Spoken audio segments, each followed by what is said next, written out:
দীপাবলিতে আমাদের সবার জীবনটা কিন্তু শুভ হয়ে ওঠে না। আমরা অনেকেই কিন্তু সঠিকভাবে খাবার খেতে পারি, জামা কাপড় পরতে পারি। কিন্তু আমাদের চোখের আড়ালে এমন অনেক মানুষ আছে যারা ঠিক মতন খেতে অবধি পারে না। যাদের জামা কাপড়ের জন্য, থাকার জন্য, খাবারের জন্য অন্যের কাছে হাত পাততে হয়।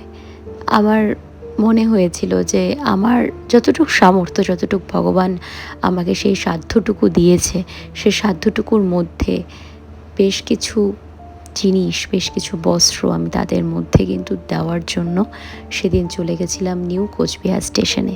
আমি বলব না যে এতগুলো মানুষকে দেওয়ার মতন ক্ষমতা বা সাধ্য ঈশ্বর আমাকে দিয়েছেন।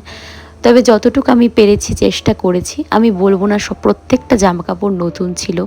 বেশ কিছু জামাকাপড় পুরনো ছিল এবং বেশ কিছু শাড়ি আমি আমার বিয়েতে পেয়েছিলাম। বেশ কিছু সুতির শাড়ি যেগুলো কিন্তু আমি পরি না।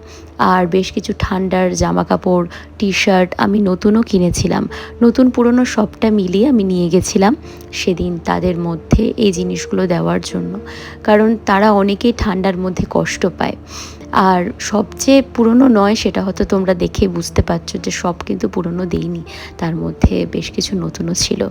তো সবটা দিয়ে তাদের নিডসগুলো ফুলফিল করে সত্যি মনটা অনেকটা বেশি হালকা লাগছিল। ফেরার সময় তাদের পা ছুঁয়ে আশীর্বাদ চেয়ে এসেছি, যেন ঈশ্বর আমাকে একদিন অনেক বড় করে, যেন তাদের নিডসগুলো ফুলফিল করার মতন সামর্থ্য যেন আমার হয়।